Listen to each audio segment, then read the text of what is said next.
Terima kasih. Meskipun suara saya serak, tapi saya diberi tugas untuk membacakan putusan yang terakhir sebelum saya masuk Purna Bakti usia 70.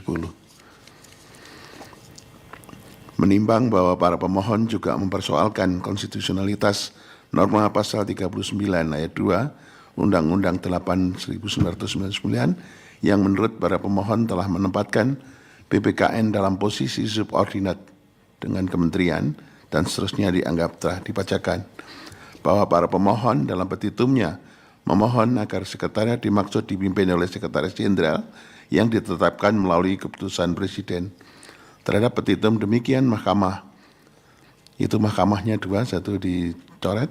Mahkamah perlu mengutip pertimbangan hukum pada subparagraf 3.10.2 putusan Mahkamah Konstitusi nomor 54 PUU dan seterusnya tahun 2020 dan pertimbangan hukum pada subparagraf 3.12.3 putusan Mahkamah Konstitusi nomor 34 dan seterusnya tahun 2025 dan seterusnya dianggap telah diucapkan. Berdasarkan kutipan pertimbangan hukum tersebut di atas, dikaitkan dengan petitum para pemohon yang menghendaki sekretaris pada PPKN dimaknai sekretaris jenderal yang ditetapkan melalui keputusan presiden, menurut Mahkamah hingga saat ini berkenaan dengan pemaknaan untuk mengubah atau menafsirkan sekretariat menjadi sekretariat jenderal atau sekretaris menjadi sekretaris jenderal bukan menjadi kewenangan Mahkamah, melainkan menjadi kewenangan pemerintah dan lembaga terkait untuk menentukannya. Terlebih dalam menentukan pembentukan unit organisasi sekretariat jenderal diperlukan kajian yang mendalam dalam segala sisi yang dikaitkan dengan fungsi, tugas, dan wewenang lembaga dimaksud. Karena pada dasarnya pembentukan sekretariat jenderal memiliki konsekuensi yang luas, bukan hanya terkait dengan anggaran, yang dalam hal ini adalah anggaran pendapatan belanja negara, tetapi juga mengakibatkan ruang lingkup kewenangan organisasi menjadi lebih besar. Berdasarkan pertimbangan hukum tersebut di atas, menurut Mahkamah dalil para pemohon yang mempersoalkan konstitusionalitas pasal 39 ayat 2 Undang-Undang 8 tahun 1999 yang menurut para pemohon telah menghambat pelaksanaan tugas dan fungsi PPKN dan seterusnya dianggap telah diucapkan, adalah dalil yang tidak beralasan menurut hukum. Menimbang bahwa terlepas dari pendirian mahkamah tersebut di atas, penting bagi mahkamah untuk menegaskan perihal tantangan dalam perlindungan konsumen saat ini yang telah memasuki babak baru dengan adanya era digital dan kemajuan teknologi informasi yang memunculkan transaksi modern seperti e-commerce dan bentuk kemudahan transaksi lainnya dalam perdagangan. Kemajuan dalam transaksi jual beli tentunya harus jalan dengan aspek dalam perlindungan konsumen meliputi keamanan data dan privasi, jaminan standar mutu, barang dan atau jasa, kualitas produk, standar kesehatan hingga dampak terhadap lingkungan. Perlindungan hukum kepada konsumen menjadi semakin penting mengingat perkembangan globalisasi dan teknologi informasi serta kemajuan transportasi sebagaimana semakin memberikan ruang yang luas dan bebas dalam transaksi perdagangan yang tidak hanya mencakup wilayah di dalam negeri, namun juga hingga melintasi batas-batas wilayah negara lainnya. Hal tersebut semakin mempermudah akses masyarakat dalam memperoleh barang dan atau jasa yang dipasarkan untuk dapat dikonsumsi atau digunakan.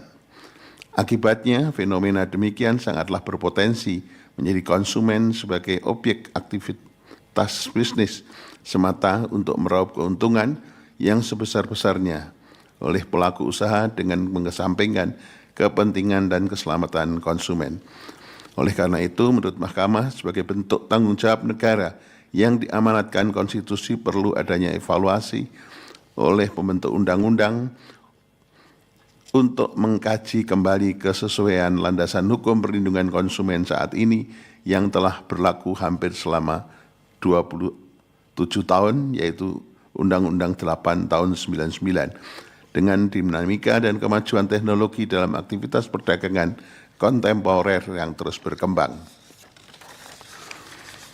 Evaluasi terhadap undang-undang tersebut perlu dilakukan secara komprehensif meliputi mekanisme perizinan, pengaduan, pengawasan, penyelesaian sengketa, hingga kemungkinan adanya sanksi apabila dibutuhkan, yang keseluruhannya bertujuan untuk meningkatkan jaminan perlindungan hak konstitusional konsumen dan pelaku usaha dengan mengakomodir kondisi masyarakat saat ini sesuai dengan asas keadilan, kemanfaatan, kepastian hukum, keseimbangan, serta keamanan dan keselamatan konsumen. Menimbang bahwa berdasarkan seluruh pertimbangan hukum di atas, permohonan pemohon mengenai pasal 30 ayat 1, pasal 34 ayat 1, huruf F dan pasal 39 ayat 2 Undang-Undang 8 tahun 1999 adalah tidak beralasan menurut hukum. Sementara itu, berkenaan dengan permohonan para pemohon mengenai norma pasal 31 Undang-Undang 8 tahun 99 telah ternyata bertentangan dengan prinsip negara hukum, melanggar hak untuk memajukan diri, hak untuk kepastian hukum, dan perlakuan yang sama di hadapan hukum, dan hak untuk memperoleh dan menyampaikan informasi, serta bertentangan dengan prinsip bebas dari perlakuan diskriminatif yang dijamin pasal 1 ayat 3, pasal 28C ayat 2, pasal 28D ayat 1, pasal 28F, pasal 28H ayat 4, dan pasal 28I ayat 2 Undang-Undang Dasar Negara Republik Indonesia tahun 1945, sebagaimana yang didalilkan oleh pemohon. Namun oleh karena pemaknaan yang dilakukan mahkamah tidak sebagaimana yang dimohonkan para pemohon, maka permohonan para pemohon mengenai pasal 31 Undang-Undang 8 tahun 99 adalah beralasan hukum untuk sebagian. Paragraf 3.18 dianggap diucapkan, konklusi dan seterusnya dianggap telah diucapkan berdasarkan Undang-Undang Dasar Negara Republik Indonesia tahun 1945 dan seterusnya dianggap telah diucapkan. Terima kasih. Amar putusan mengadili 1.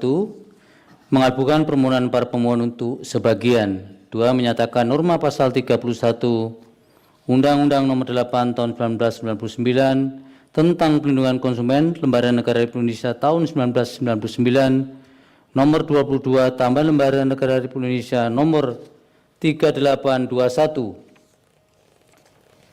bertentangan dengan Undang-Undang Dasar Negara Republik Indonesia tahun 1945 dan tidak mempunyai kekuatan hukum ikat secara bersyarat sepanjang tidak dimaknai Badan Perlindungan Konsumen Nasional yang dalam menjalankan tugas dan wewenangnya bersifat independen.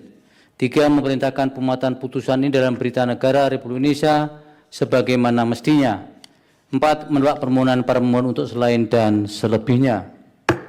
Demikian diputus dalam rapat penuntutan hakim oleh 8 hakim konstitusi. Nama-nama hakim dianggap diucapkan pada hari Rabu tanggal 21 bulan Januari tahun 2026 yang diucapkan dalam sidang pleno Mahkamah Konstitusi terbuka untuk umum pada hari Senin tanggal 2 bulan Februari tahun 2026 selesai diucapkan pukul 15:48 waktu Indonesia Barat oleh 9 hakim konstitusi yang nama-namanya juga dianggap diucapkan dengan dibantu oleh Jeffrey Purkonanta Tarigan sebagai panitera pengganti serta dihadiri para pemohon dan atau kuasanya, Dewan Perwakilan Rakyat atau yang mewakili, dan Presiden atau yang mewakili. Demikian pengucapan putusan 14 permohonan. Untuk salinan putusan akan dikirim pada para pihak melalui email masing-masing setelah persidangan ini selesai atau selambat-lambatnya 2 hari kerja setelah persidangan ini ditutup. Terima kasih untuk semuanya dan terima kasih untuk Yang Mulia Prof. Arief telah membersamai kita semua. Sidang selesai dan ditutup. Hadirin dimohon berdiri.